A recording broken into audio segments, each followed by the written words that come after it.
Sa ibang balita, hinatulang guilty ng Caloocan Regional Trial Court o RTC ang 3 pulis Caloocan sa pagpatay sa binatilyong si Kian de los Santos. Napatunayan sa paglilitis ng korte na pinatay ng walang kalaban-laban ng mga pulis ang binatilyo. Pero ayon sa korte, hindi napatunayang tanim ng mga pulis ang baril at iligal na droga na nakuha sa biktima.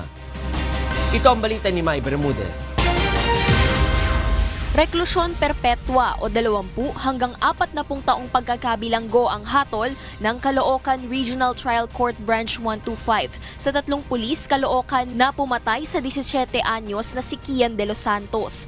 Isa ang binatilyo sa 82 napatay sa one-time big-time anti-drug operations sa Metro Manila at kalapit na probinsya ng Bulacan mula August 15 hanggang 18, 2017.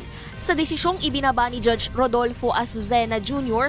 na patunayang guilty sa kasong murder sina PO3 Arnel Oares, PO1 Jeremiah Espereda at PO1 Jerwin Cruz. Ayon sa korte, positibong kinilala ng mga testigo ang 3 pulis na kumaladkad kay Kian mula sa sari-sari store patungo sa may pampang ng Tulyahan River kung saan ito pinagbabaril. Positibo ring kinilala at napatunayan sa mga ebidensya na si PO1 Pereda ang ikalawang bumaril sa binatilyo, habang si Cruz naman ang nagsilbing bantay upang tiyakin ang pagkamatay ng biktima sa kamay ng kanyang mga kasamahan.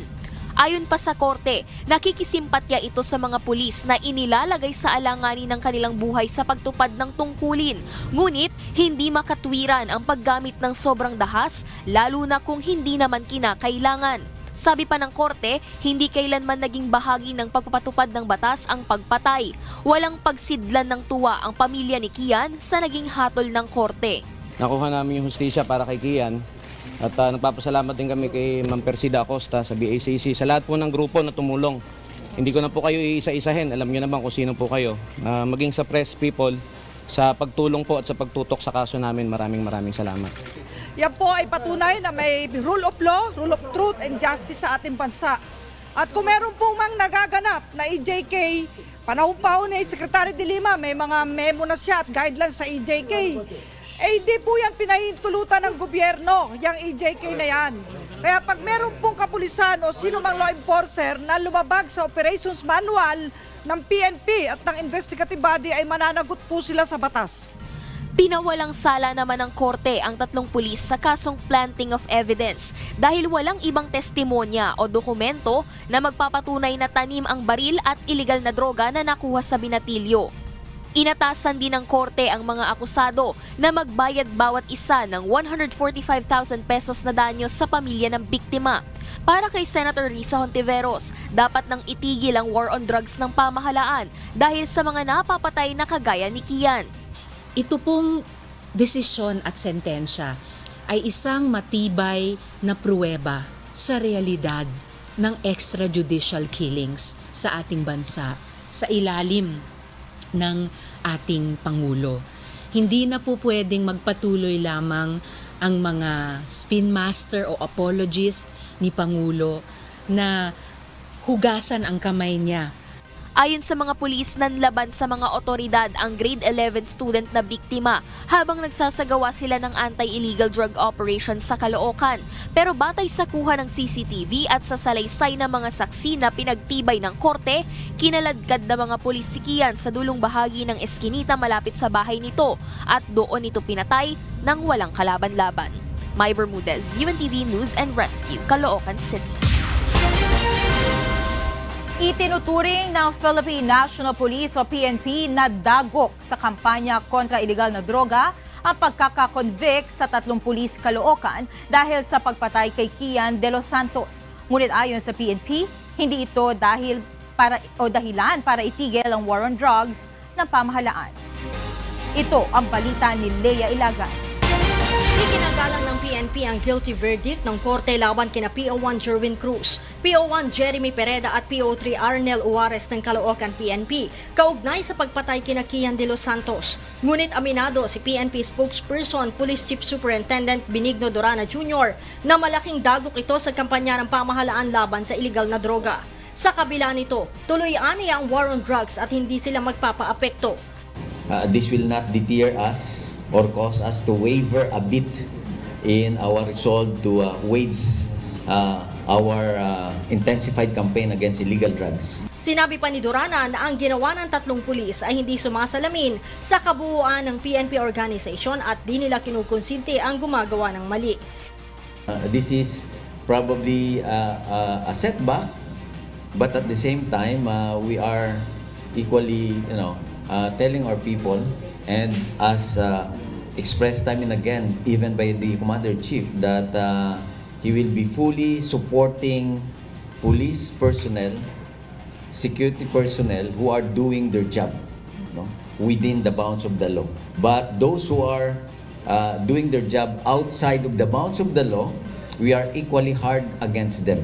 Binigyang diin nito na walang utos ang pamunuan ng PNP sa mga pulis na patayin ang mga drug suspect at sa halip ay igalang ang karapatan ng mga ito. Unless otherwise, they put up a fight and the lives of our operating personnel are in danger. So by virtue of self-defense, they have to defend themselves. Sa ngayon, patuloy namang dinidinig ng Ombudsman ang kasong administratibo ni Cruz, Pereda at Juarez. Leia Ilagan, UNTV, News and Rescue, Campo Crame. Naniniwala ang Malacañang na hindi bibigyan ng pardon ni Pangulong Rodrigo Duterte ang mga pulis na hinatulang guilty sa pagpatay kay Kian de los Santos. Ayon sa tagapagsalita ng Pangulo, hindi kinukonsenti ng punong ehekutibo ang mga pulis na gumagawa ng mali sa ilalim ng war on drugs ng pamahalaan. Ito ang balita ni Rosalie Cruz. Welcome development para sa Commission on Human Rights ang ibinabang guilty verdict ng Caloocan Regional Trial Court Branch 125 sa 3 pulis kaugnay ng pagpatay sa 17 anyos na si Kian de los Santos. Nagpasalamat si CHR Commissioner Chito Gascon sa lahat ng mga tumulong para makamit ang hustisya, kabilang na ang mga testigo, human rights defenders, mga investigador at ang mga prosecutor na humawak sa kaso.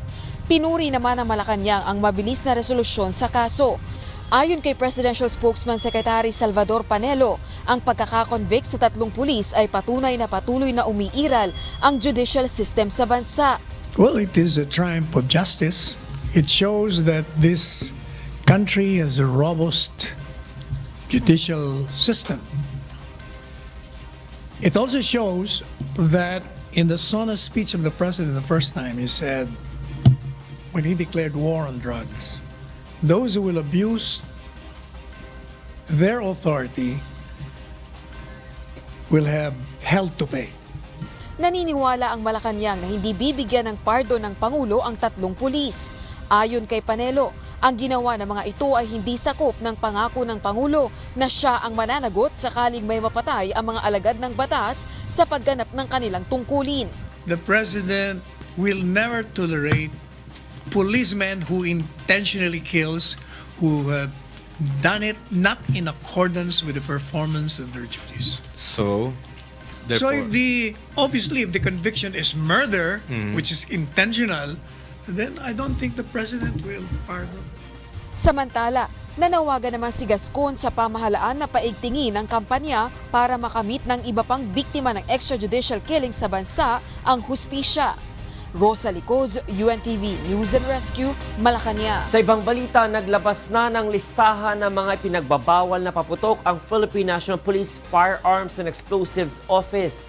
Babala ng pulisya, sino mang mahuling nagtitinda nito ay matatanggalan ng lisensya at kukumpiskahin ang kanilang mga produkto. Ito ang balita ni Leia Ilagan. Inilabas na ng PNP Firearms and Explosives Office ang listahan ng mga ipinagbabawal na paputok. Ayon kay FEO spokesperson and legal officer Police Chief Inspector Domer Tadeo, inagahan nila ang paglalabas ng listahan upang malaman ng publiko ang mga hindi dapat bilhin paputok na nakalulusot sa merkado. Kabilang aniya dito ang mga paputok na mahigit sa 1/3 teaspoon o 0.2 grams ang pulbura. Sobrang laki o oversize na mga paputok. May fuse o mitya na sobrang liit na nauubos ng kulang sa 3 segundo o sobrang haba naman na inaabot na mahigit sa 6 na segundo bago maubos. Mga imported at walang label na paputok at mga paputok na may sulfur o phosphorus na inihalo sa chlorates. Halimbawa ng mga paputok na ito ay ang Piccolo, Super Lolo, Atomic Triangle, Large Judas Belt, Large Bawang, Pillbox, Bossa, Goodbye Philippines, Bin Laden, Mother Rocket, Lolo Thunder, Coke in Can, Atomic Bomb, 5-Star, Pla Pla, Giant Whistle Bomb at Kabasi. Bawal din ang watusi kahit na maliit lamang ito. Bawal po yun dahil harmful po yun, lalo na sa mga bata pag nakakain o nasaswalo. Kaya in coordination sa DOH, ipinagbawal din natin yung ganong klaseng paputok. Kabilang naman sa mga paputok na maaaring gamitin sa mga itatalagang firecracker zone ay ang baby rocket, bawang, El Diablo, Judas Belt, paper cups, pulling of strings, sky rocket o quitis at ang small triangulo. Habang ang mga pyrotechnics na maaari namang pailawin sa labas ng mga itinalagang firecracker zone ay ang butterfly, fountain, jumbo regular at special, luces, mabuhay, Roman candle, sparklers, trompilyo, whistle devices at iba pang klase ng pailaw. Mag-ingat po tayo sa paghawak ng ating mga paputok at doon lang tayo magpaputok sa mga designated na fireworks display area sa ating mga barangay. Babala ng opisyal, ang mga mahuhuling nagtitinda ng mga ipinagbabawal na paputok ay tatanggalan ng lisensya at kukumpiskahin ang paninda. Leia Ilagan, UNTV, News and Rescue, Campo Crame.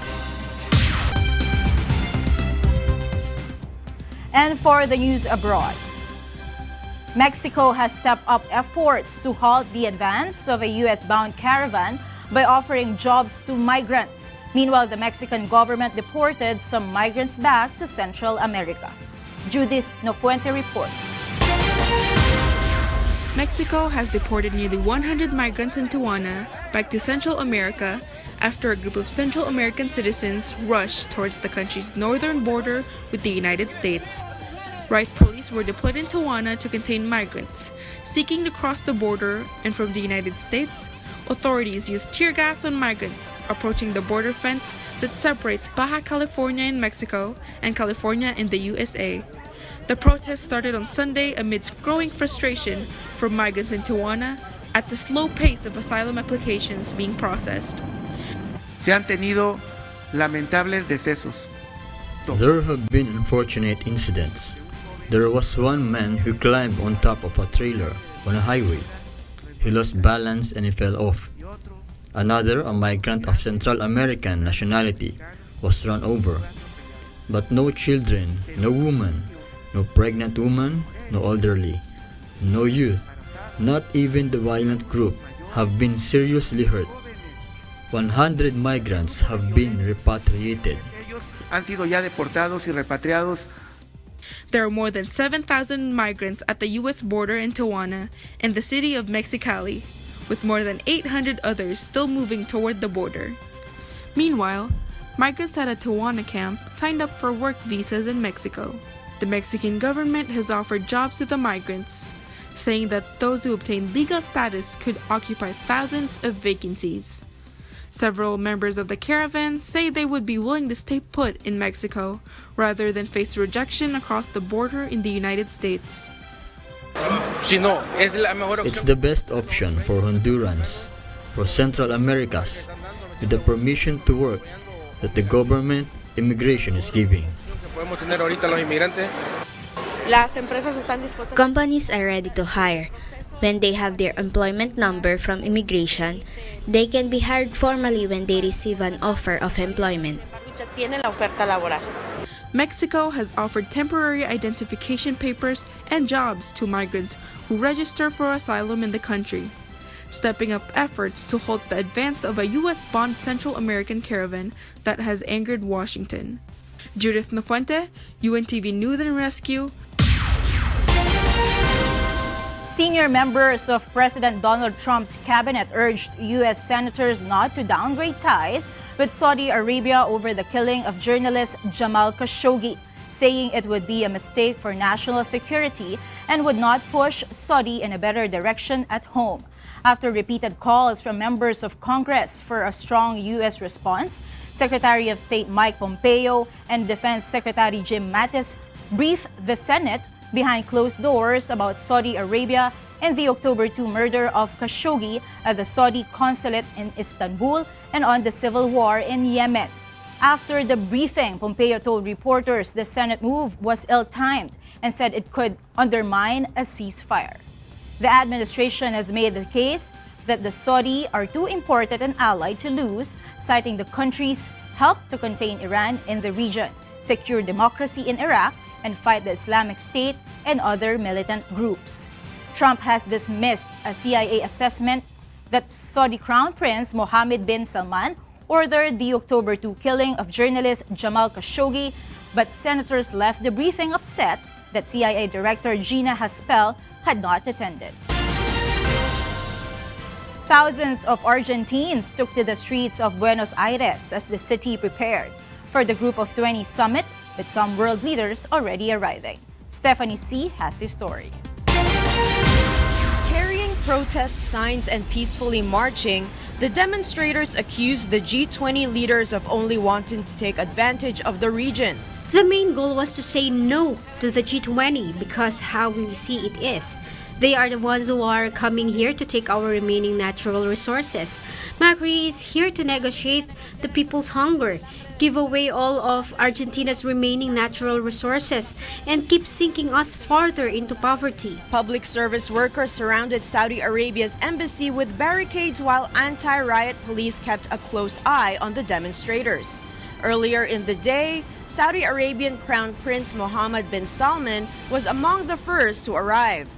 Argentina declared Friday a national bank holiday to try to ensure a calm meeting of the leaders of the G20 bloc of nations. With local merchants riled about losing business on Friday and Saturday, the government has advised anyone not involved in the G20 to take Friday off and get out of town for a long weekend. This year's G20 summit, where leaders of the world's 20 top industrialized countries will discuss issues such as trade and climate change, will be held in the Argentine capital from November 30 to December 1. The lockdown of parts of the city will start on Thursday night and last until Sunday. Protests have been a fixture of past G20 events, and hooded anti-capitalist militants clashed with police in the last year's summit in Hamburg, Germany, torching cars, smashing shops, and injuring officers. Argentines are struggling with economic recession and inflation at about 45%, with the government introducing tough austerity measures as it seeks to lower the fiscal deficit. Thousands of Argentine left-leaning protesters are expected to march on Friday afternoon. They will be restricted to a 2.5-kilometer area that will not include two landmarks they had originally planned to reach: the Central Obelisk and Plaza de Mayo, two historic focal points for the protests in Argentina, activists said. Stephanie C., UNTV News and Rescue. An explosion during a delivery of acetylene set off a chain reaction, killing 23 people in China's Hebei province. Meanwhile, a Crimean judge ordered the detention of all 24 Ukrainian sailors on board 3 vessels that were seized by Russia for allegedly trespassing Russian maritime borders. Details in this report. A series of blasts which took place during a delivery of flammable gas at a chemical manufacturer in China killed 23 people and injured at least 22. The incident is the latest in a series of industrial accidents that has angered the public. An explosion during a delivery of acetylene set off a chain reaction. The acetylene was being delivered to the Hay Power New Energy Technology Company in Zhangjiakou City in the northern province of Hebei. A Crimean judge in the city of Simferopol ordered equal pre-trial detentions for 2 months for 9 Ukrainian sailors captured by Russia. With this latest decision, all 24 Ukrainians detained on Sunday when Russia seized 3 vessels off the Crimean coast will remain behind bars at least until January 25, 2019. They are being accused of illegally trespassing Russian maritime borders when their 2 military vessels and 1 tugboat attempted to cross from the Black to Azov Sea via the Kerch Strait. This is the most serious clash between Moscow and Kiev in years in what is effectively a frozen conflict. Greenpeace activists climbed a 180-meter chimney at a power station in Bełchatów, central Poland, to protest Warsaw's coal policies ahead of UN climate talks this month. The state-run plant is Poland's biggest power producer, Europe's largest polluter, and one of the biggest coal power plants in the world. 9 activists climb in an internal ladder to the top of the conical chimney at the plant, which is fueled by lignite and belongs to PGE. Activists say Poland's dependence on coal and the disputes between the conservative nationalist government and the European Union could make the climate talks difficult. Last week, the Energy Ministry said in a draft document that by 2030, 60% of power will come from coal and existing onshore wind farms will disappear.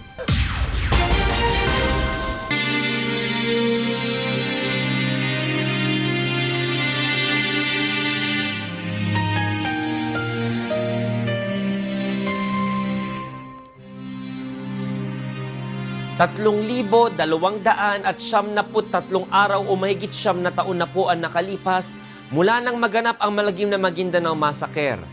Ngunit hanggang ngayon ay naghahanap pa rin tayo ng katarungan sa mga biktima ng malagim na krimen. At sa tila madilim na hinaharap ng kaso, hindi po bibitiw ang UNTV sa labang ito hanggang makamit ang katarungan hindi lamang para sa aming 4 na kasamahan, kundi sa lahat ng mga biktima ng karumaldumal na pamamasla.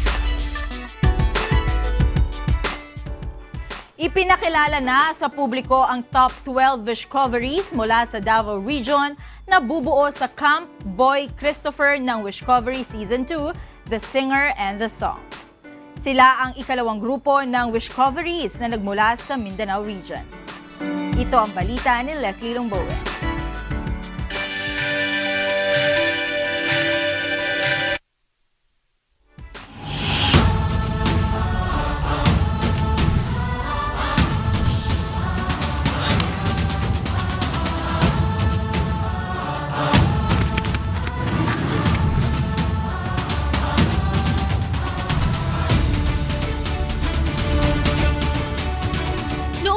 Ay naipakilala na ang bumubuo sa unang team ng Singing Hopefuls mula sa Mindanao sa Wishcovery Season 2, The Singer and the Song sa Camp Veni Saturno. At kagabi, pinangalanan naman ang 12 Wishcoveries mula sa Davao Region na masusing pinili ni composer Wishcoverer Boy Christopher. Pag kumanta ka, dapat tama sa tono, no? Ayoko rin ng wala sa timing. Yun ang mga mortals ng music eh. Kaya dapat yun ang number 1 na alam nyo na meron kayo. Ang ikalawang team mula sa Mindanao ay binubuo ni na Angelica Bermoy,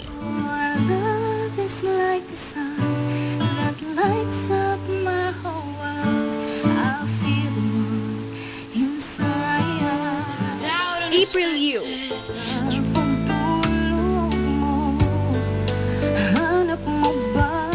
Dulce Lumictin, One day I forget about you. You'd see I don't even miss you someday. Ira Andrade,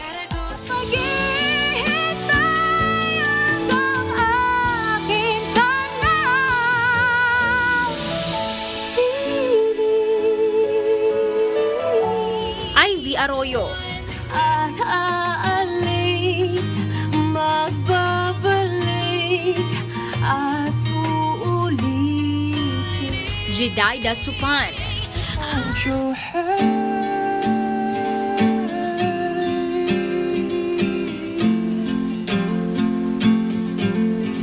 Hold my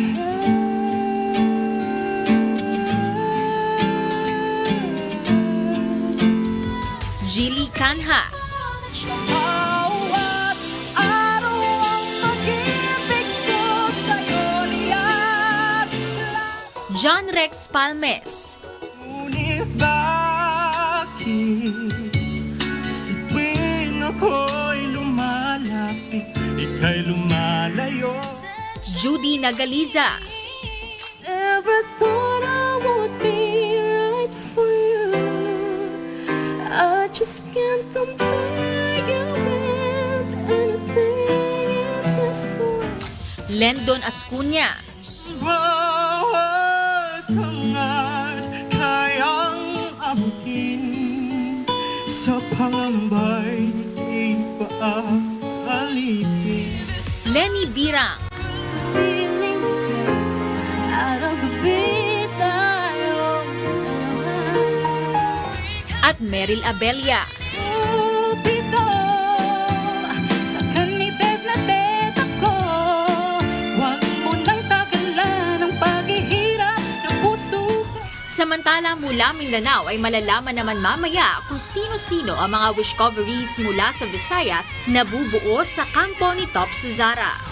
Huwag palalampasin ang biggest online singing competition sa bansa, ang Wish Covery Season 2, The Singer and the Song, tuwing alas 9:30 ng gabi sa Wish 1075 YouTube channel. Leslie Lomboan, UNTV News and Rescue, Philippines. At yan ang naging kabuuan ng ating balitaan ngayong gabi. Aming inilahad ng buong katapatan kung paano namin nasaksihan. Kayo po'y makapagtitiwala ng aming nakita at narinig ang aming ibinabalita. Magandang gabi.